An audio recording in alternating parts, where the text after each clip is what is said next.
जब हम कुमार्ग पर जा रहे हैं, अपने घर के विपरीत दिशा में जा रहे हैं, तो उसको तुरंत त्यागना ही पड़ेगा, तभी हम सौ घर पहुंचेंगे। अपने घर तभी आएंगे जब हम उस कुमार्ग को त्याग कर यथार्थ मार्ग को ग्रहण करेंगे।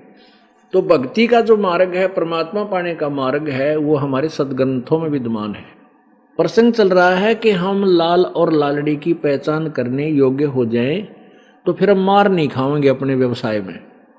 इसलिए ये दास आपको रह रह कर सदग्रंथों के रूबरू कर रहा है।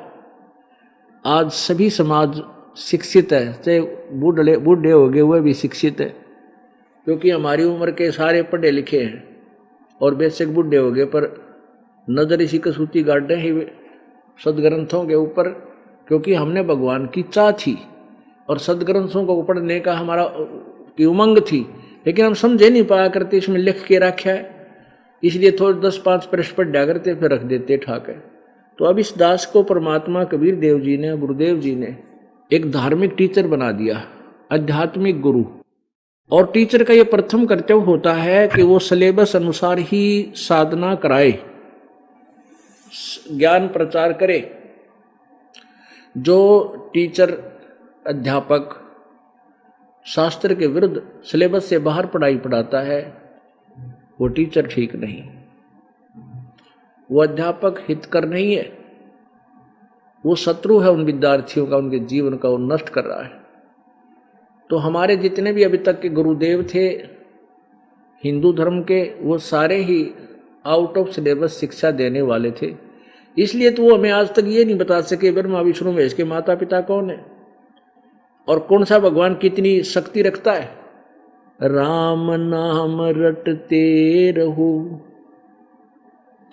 राम नाम रटते रहो, जब तक घट में प्राण, कब हो तो दीन दयाल के भनक पड़ेगी कान। अब कौन से राम का नाम जपे, सबसे पहले ये निर्णय करना हमने।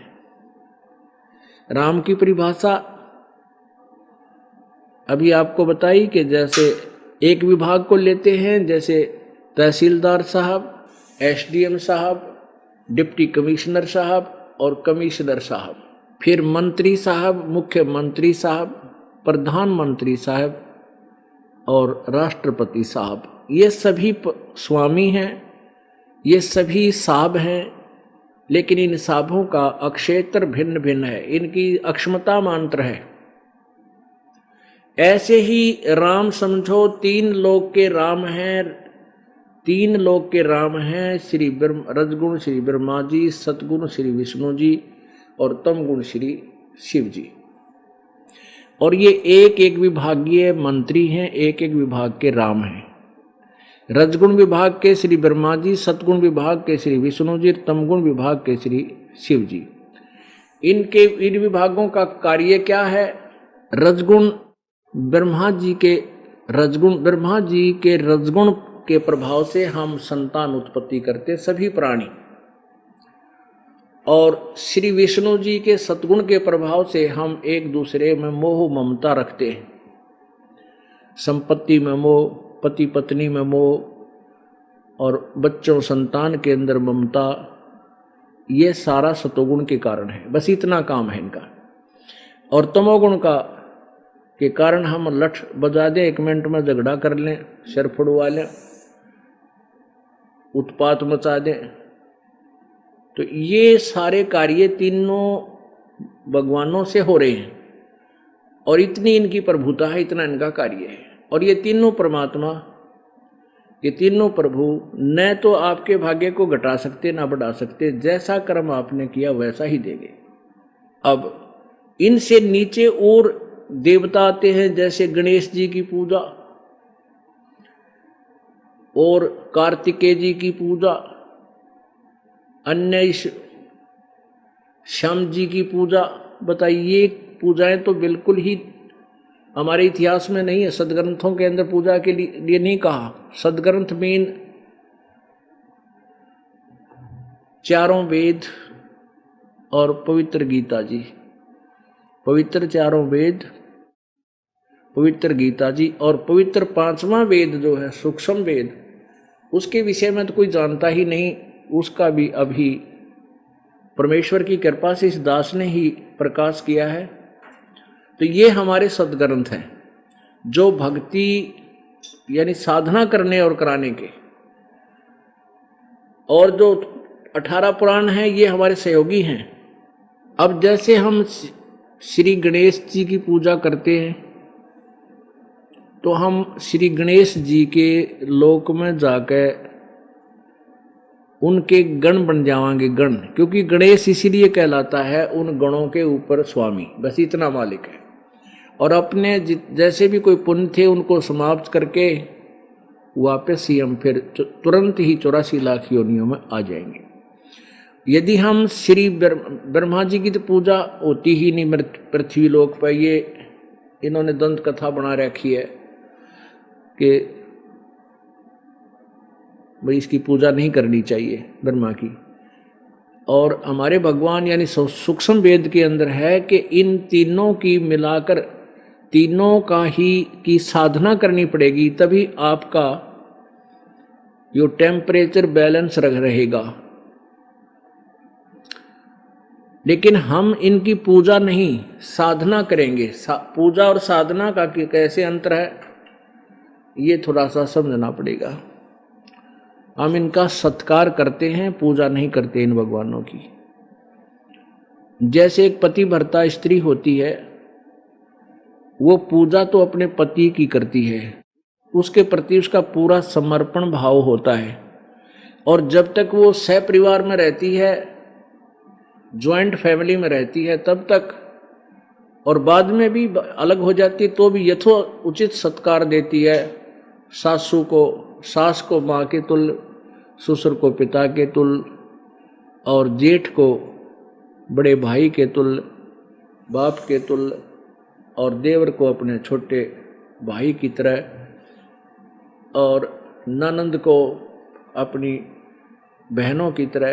तो वो एक विशेष उनके प्रति भी, ऐसे देवर के प्रति भी, उनका देवरानियों के प्रति भी, तो वो उन सब का सत्कार करती है और बहुत ही आदर और शिष्टाचार से उनको पेश आती है। लेकिन वो पूजा अपने पति की करती है। जब वो भिन्न होती है, अलग हो जाती है, न्यारी हो जाती है, तो अपना जो हिस्से का सामान आया है एक एक चम्मच तक उठा कर रख लेगी, एक नहीं छोड़ा उनमें, अपने पति के साथ चली जाती है। क्योंकि उसका वास्तविक लगाव अपने पति से ही था और उसको पता था मेरा इसी से संबंध है, इनसे तो अस्थायी संबंध है। तो ऐसे ही पुण्यात्माओं, जैसे हम साधना जो करेंगे, हम आपको सबसे पहले गणेश जी, ब्रह्मा जी, विष्णु जी, शिव जी, दुर्गा जी और ब्रह्म जी, इन सब की पूजाएं साजली देंगे। और साधनाएं, पूजा नहीं देंगे, साधनाएं देंगे। साधना का ऐसा समझो कि मजदूरी समझो। एक जैसे हमने किसी से कर्जा ले रखा है और मजदूरी करके उसके कर्जे को देना है, इसका नाम साधना होता है। और पूजा का अर्थ है कि जिसके लिए हम मजदूरी कर रहे हैं, हमने इससे यहाँ कर्जे से मुक्त होकर के कहाँ जाना है। पूजा हम उस परम पिता की करेंगे जिसके पास हमने जाने के लिए ये सारा कुछ करना पड़ रहा है। तो ये साधना है, ये मजदूरी है।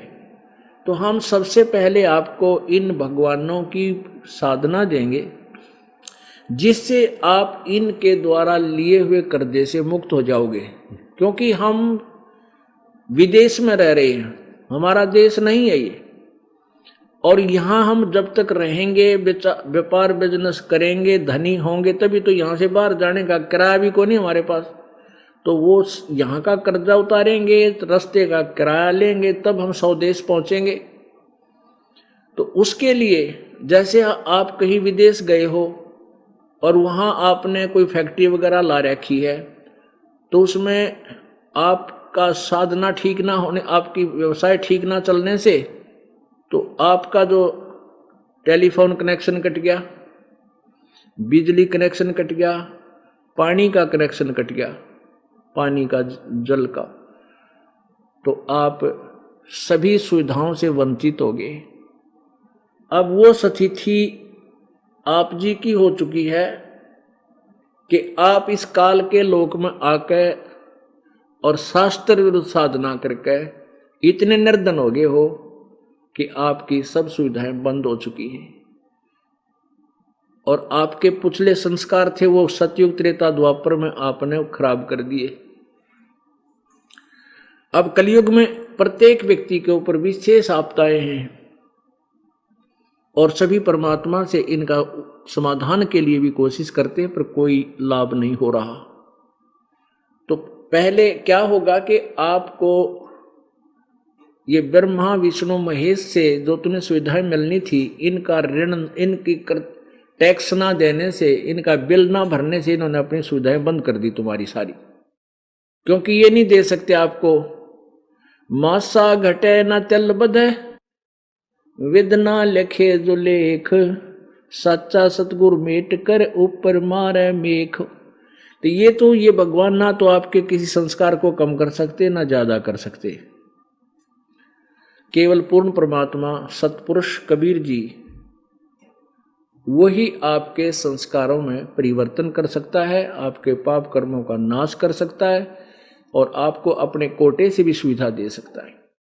तो क्या होगा कि आप इस दास के माध्यम से प्रभु का नाम प्राप्त करोगे, तो ये दास गारंटर बनेगा आपका ब्रह्मा विष्णु महेश के बीच में, और इनसे कहा जाएगा कि आप इनके सुविधाएं इनको दो ताकि ये आपकी मजदूरी करके तेरा कर्जा उतार सके। तुम इनको ऐसे बंद रखोगे, कर्जा कहाँ से उतारेंगे?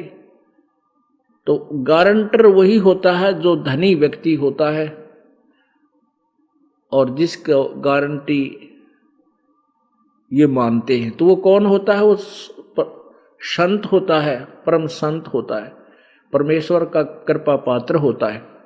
तो ये दास आपका गारंटर बनता है ब्रह्मा विष्णु महेश गणेश दुर्गा और ब्रह्म के बीच में, कि आप इनके कनेक्शन चालू करो, ये आपकी मजदूरी करके साधना करके आपका कर्जा पूरा करेंगे।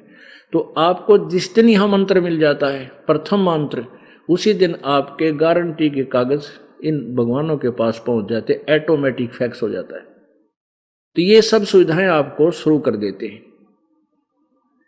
और उसमें क्या होता है कि वो परमात्मा उस संत परमेश्वर कबीर देव जी के कोटे से आते हैं उनके पास, तब वो सुविधाएं आपको देनी शुरू करते हैं। फिर आपको इतना तैयार कर दिया जाता है कि अब आप अपने पैरों पर खड़े हो जाओ।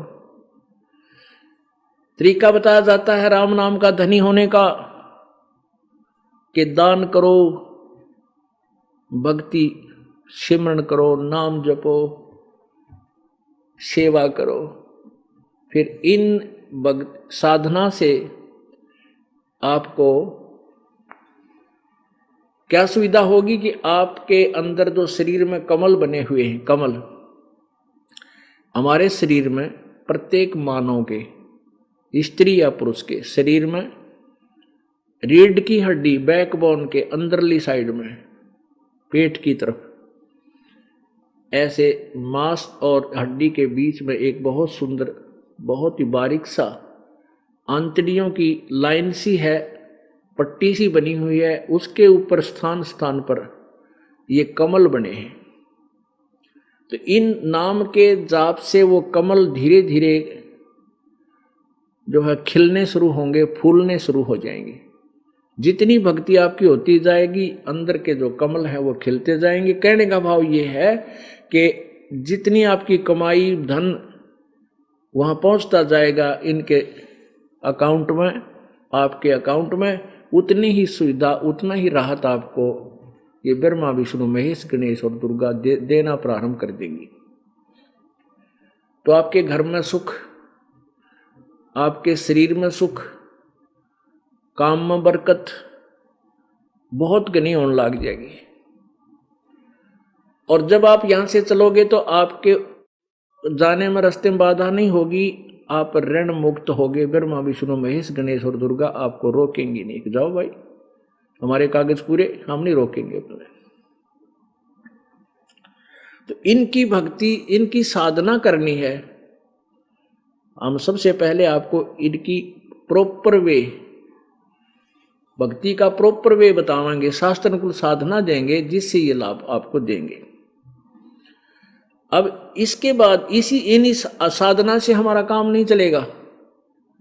इसके बाद हमारे ऊपर इस ब्रह्म का भी कर्जा है, 21 ब्रह्मांड के प्रभु का भी कर्जा है, ऋण है। इसके लिए भी एक मंत्र हम आपको देंगे, उस मंत्र का जाप करके हम इसके ऋण को उतारेंगे। फिर हम परब्रह्म अक्षर पुरुष के लोक से ब्रह्मांडों को पार करके सतलोक जाएंगे अपने घर पर। तो रास्ते में इसके ब्रह्मांडों, बहुत लंबा रास्ता है, उसका भी हमने टैक्स देना होगा, किराया देना होगा इसके लोकों से जाने का, उसका भी मंत्र है।